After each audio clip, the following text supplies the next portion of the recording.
Assalamualaikum warahmatullahi wabarakatuh.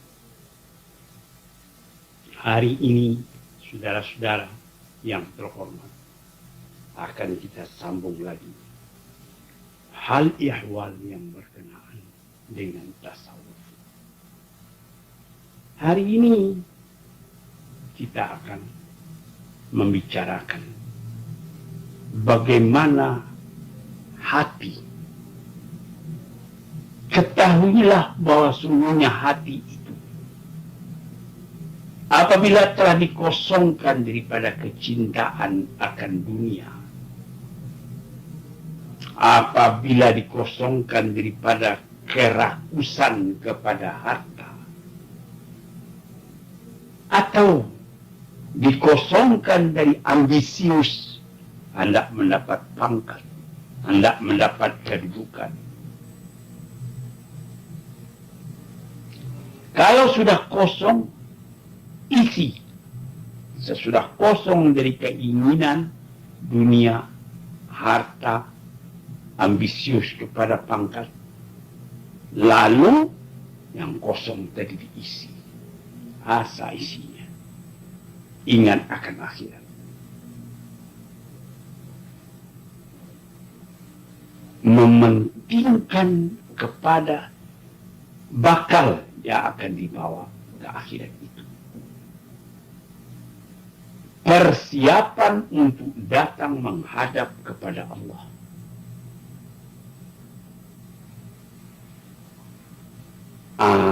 Kalau ini sudah hati yang dikosong daripada kehendak dunia tadi, dinegatifkan kepada dunia, dipositifkan kepada akhirat.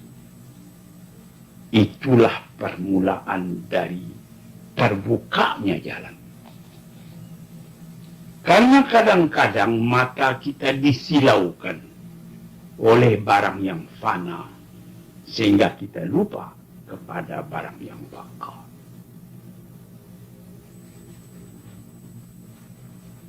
Ketika sudah demikian keadaannya, tergeraklah hati itu mengetahui apa yang diridai oleh Tuhan. Ini mengosongkan dari harta, menggantinya dengan ma'rifat. Sehingga nanti berubah pandangan hidup kita itu. Kita tidak memandang lagi besarnya dan pentingnya dan mahalnya harta. Pangkat-pangkat pun demikian pula. Dalam keduniaan kita ingin kepangkatan. Tetapi Al-Quran sudah mengatakan, kasarabin biqi'ati yahsabu dham'anu ma'a hatta idza ja'ahu lam yajid syai'an. Seperti orang melihat gejala panas di padang yang luas. Baik kita berjalan kaki. Saya sudah pernah berjalan kaki di tahun 1927 dalam umur baru 19 tahun. Dari Mekah menuju Jeddah karena uang tidak ada. Malamnya kami bermalam di bawah terang bulan. Pagi-pagi tersentak tidur. Bulan sudah mulai gelap cuacanya. Matahari mulai naik. Kami sembahyang subuh. Sesudah itu berjalan kaki lagi. Kira-kira pukul 9. Panas sudah mulai terik. Yang akan ditempuh jauh lagi. Bahra namanya. Di situ kelihatanlah air. Yahsabuhu dham'anu ma'a. Disangka oleh orang yang haus bahwa itu betul-betul air. Seorang danau, orang meninjau seperti lautan danau nampaknya. Tambah haus.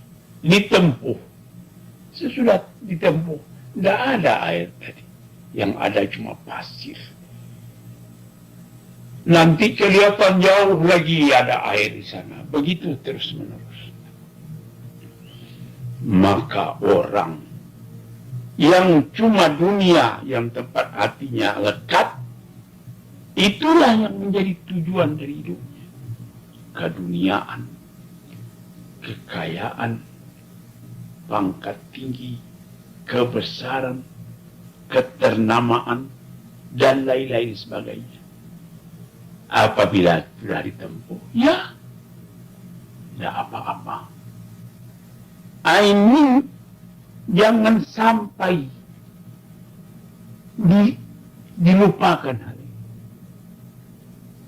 Sehingga sebagaimana dikatakan oleh Imam Abdul Qadir Jailani, jangan diletakkan hartamu, kekayaanmu, kebesaranmu, pangkatmu di dalam hatimu. Karena kalau dia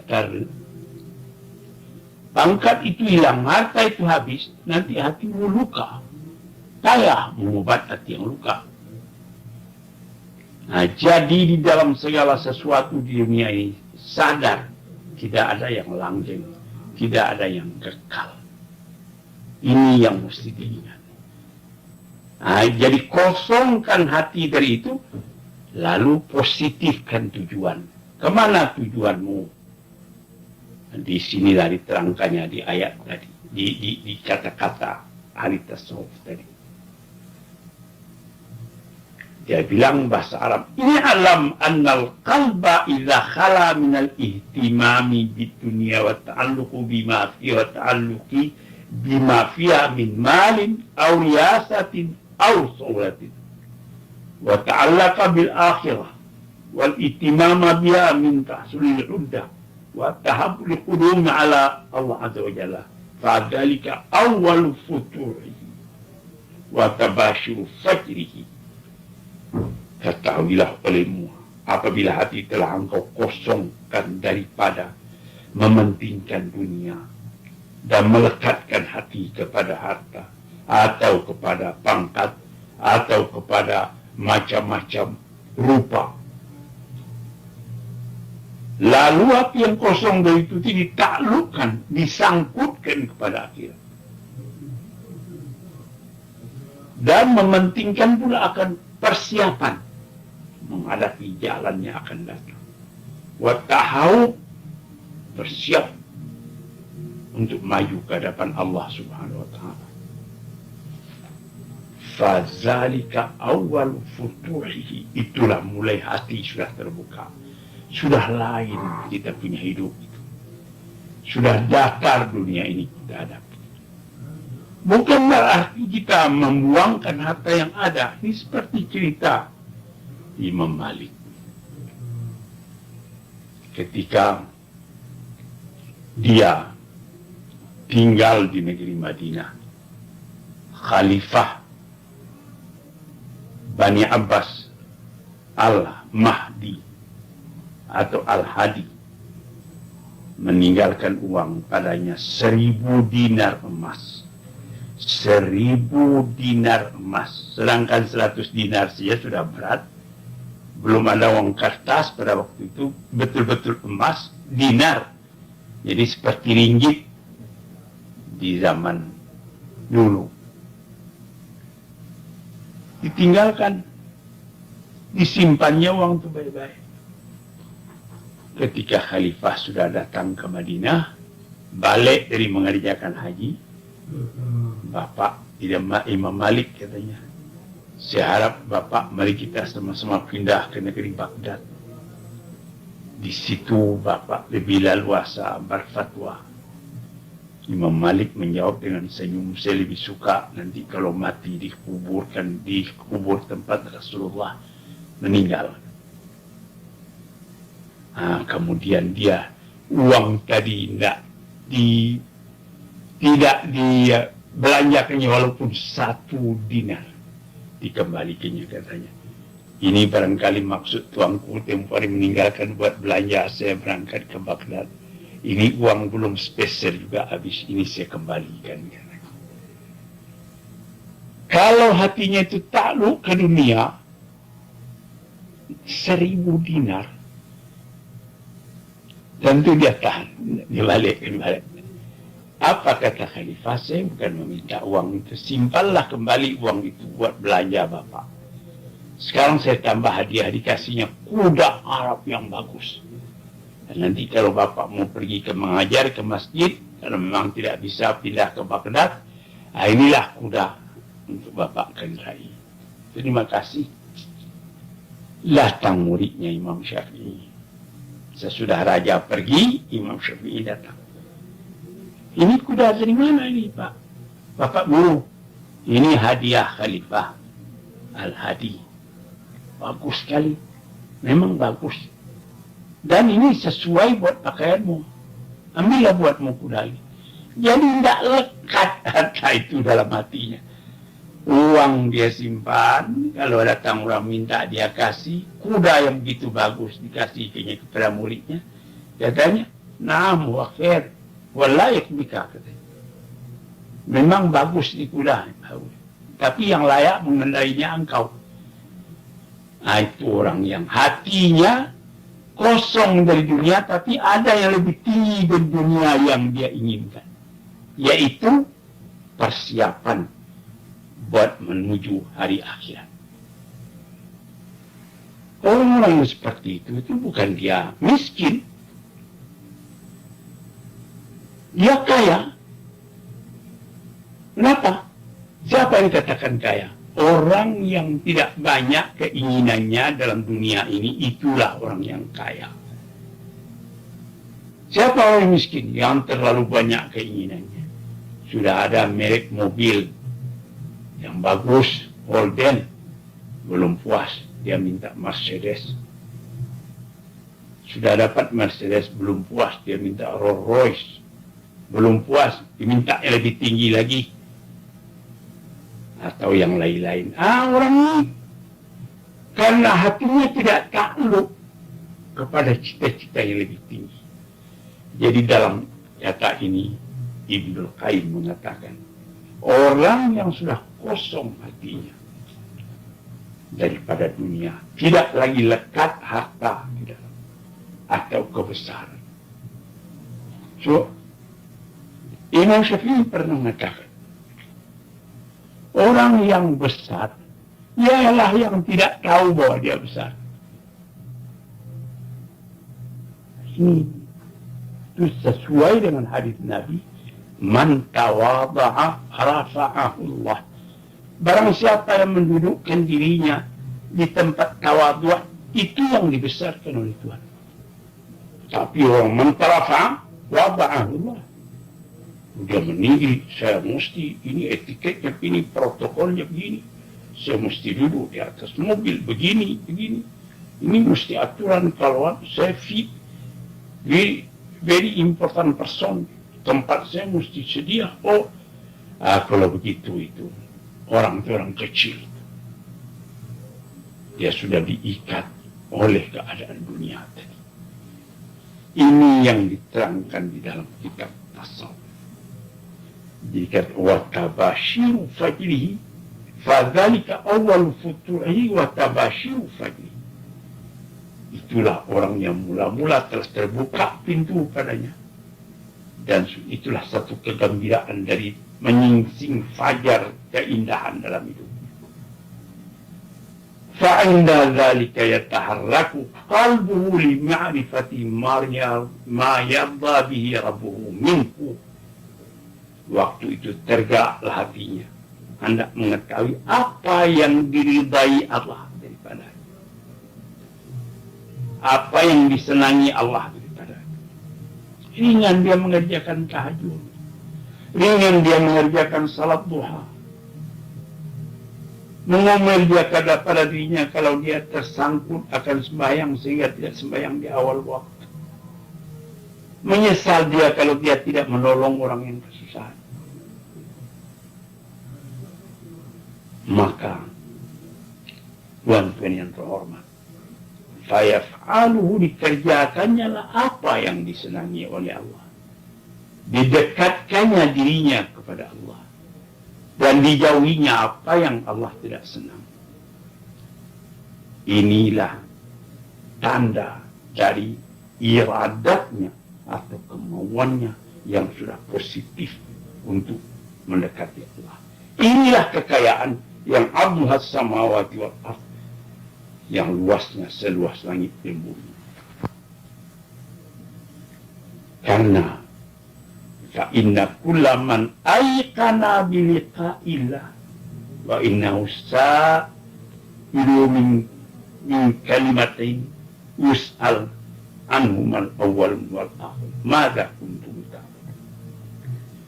Kalau dia sudah yakin kepada bahwa dia akan bertemu dengan Allah dan bahwa dia nanti apabila meninggalkan dunia ini akan ditanya, apa pertanyaan? Madza kuntum ta'malun? Siapa yang kamu sembah? Kata yang kedua apa? Maja ajabtumul mursalin. Bagaimana jawabanmu? Bagaimana sambutanmu tentang seruan Rasul-Rasul?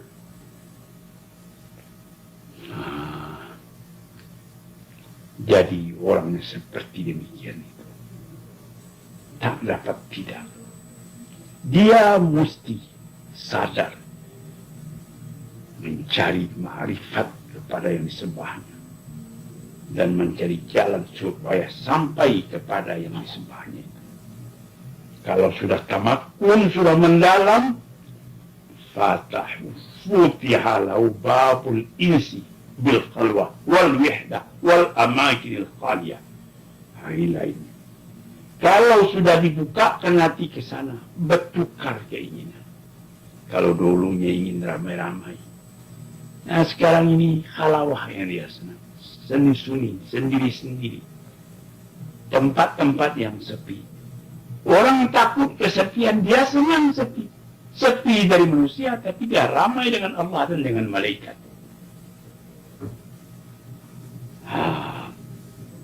Tahdau fil aswad wal haraka. Tenang suara, tenang gerak. Tidak ada yang lebih disukainya daripada itu. Sebab kekuatan terletak dalam hatinya dan dalam iradatnya, dalam kemauannya. Tertutup pintu-pintu yang lain yang akan memisahkannya daripada cita-citanya tadi, yang akan memecah kepada hatinya.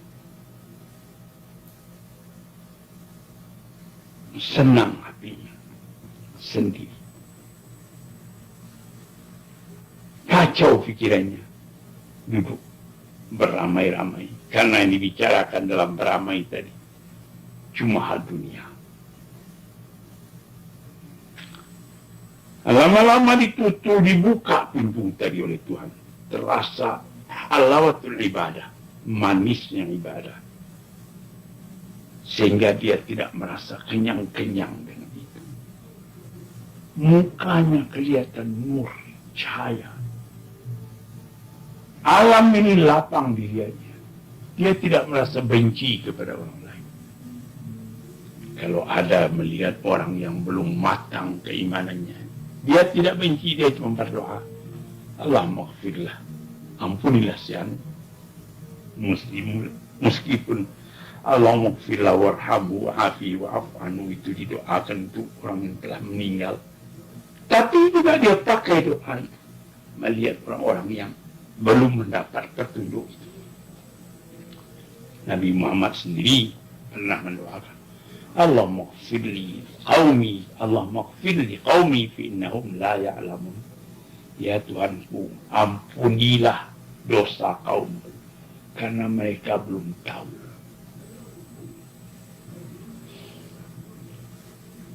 Jadi tuan-tuan yang terhormat, orang yang begini telah merasa lezat, kepuasan, kesenangan yang lebih daripada kesenangan main-main dalam dunia ini, menuruti syahwat.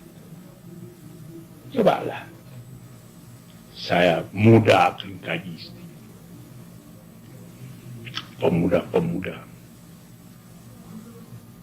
yang sedang naik nafsunya, melihat perempuan cantik misalnya, hatinya tertarik, perempuan itu pun merayu, lalu dia mengerjakan pekerjaan yang melepaskan nafsu. Sesudah itu nanti dia menyesal.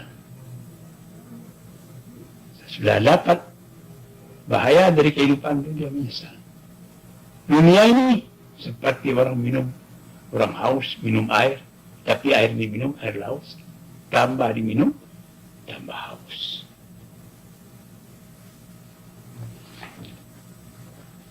Jadi dibuka apilah, dibukakan kemanisan ibadat, sehingga dia tidak bisa kenyang-kenyang dari ibadat.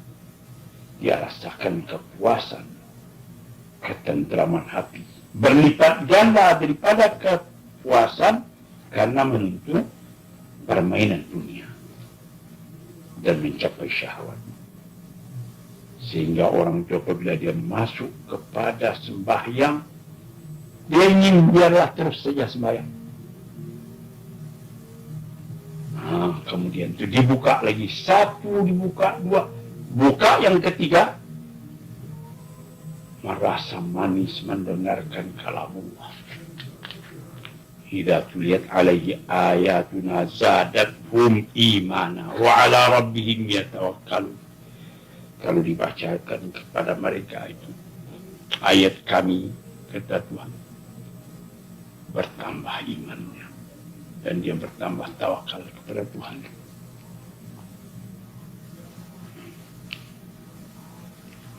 Kalau didengarnya itu ayat, tentram hatinya.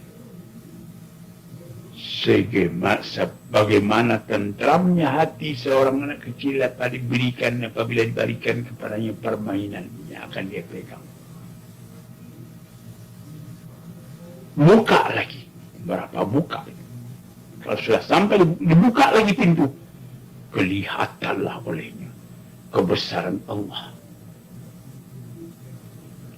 kenikmatan Allah, kamal, jamal, jalal,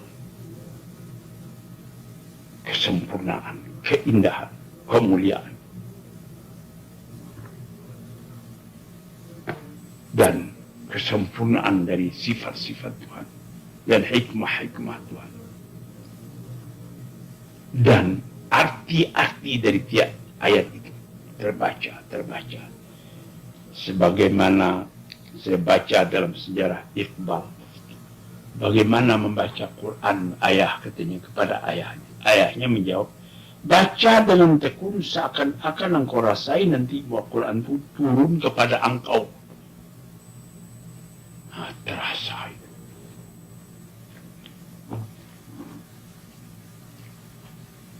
Bihaitu yastaghruqu qalbu fi dzalika hatta yaghlibu fi, sehingga tenggelam hatinya ke dalamnya, sehingga gaib dalam itu dan merasa dalam hatinya bahwa dia sudah masuk ke alam yang lain, bukan alam manusia yang biasa ini. Saudara-saudaraku yang terhormat, ini beberapa dalil yang sebutkan halawatul iman. Man zaqa halawatul iman, orangnya merasai akan manisnya iman itu. Saudara-saudara yang terhormat, ini beberapa peringatan yang moga-moga saja menjadi pedoman dalam hidup kita. Pintu-pintu itu dibuka satu demi satu. Sesudahnya merasakan dekat kepada Tuhan dari itu, gaib di dalam Tuhan, dibuka lagi pintu. Apa? Malu kepada Tuhan. Malu, padahal Tuhan tidak kelihatan, tapi Tuhan terasa dalam hati. Sehingga dikatakan dalam ayat al-ihsan an ta'budallah ka'annaka tarahu fa illam takun tarahu fa innahu yaraka. Engkau menyembah kepada Allah seakan-akan engkau lihat Allah itu.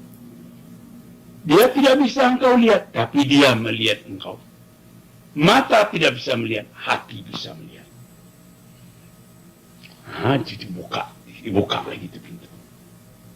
Itulah nur yang jatuh ke dalam hati. Dipelihara oleh nur itu. Nampak oleh hati. Kita berhadapan dengan Tuhan. Sehingga kita malu kepada Tuhan. Serang sendiri. Tidak ada orang lain. Ketika itu diberikan lagi pemberian oleh Tuhan. Apa? Dawamul muraqabah. Lirraqib. Tetap mengintai yang dicintai. Tidak melihat kepada yang lain, melainkan kepada dia. Seakan-akan kita melihat, menyaksikan di atas langitnya, ataupun sedang duduk dalam arasnya. Melihat kepada hambanya sekalian, mendengarkan suaranya, menyaksikan akan rahsianya. Kalau ini sudah tercapai, bertambah maju kehidupan dia hidup sendiri, wujud sendiri, manusia pun wujud dalam hal yang lain. Dia wujud di hadapan Tuhannya, di hadapan walinya. Dia memandang kepada Tuhan dengan hatinya. Padahal manusia lain tak memandang apa-apa. Sebab dia tidak diberikan syahadah. Melainkan yang ada syahwat dunia. Fahuwa yarahu. Allah memandang dia. Meskipun dia tidak memandang Allah. Dan tidaklah mereka memandang kepadanya. Melainkan sebab dari kesadarannya akan wujudnya. Hadirin yang terhormat, cukup sekian dulu. Nanti insya Allah di hari yang lain dalam fasal tasawuf ini kita sambung lagi keasyikan kita memandang Tuhan itu. Assalamualaikum warahmatullahi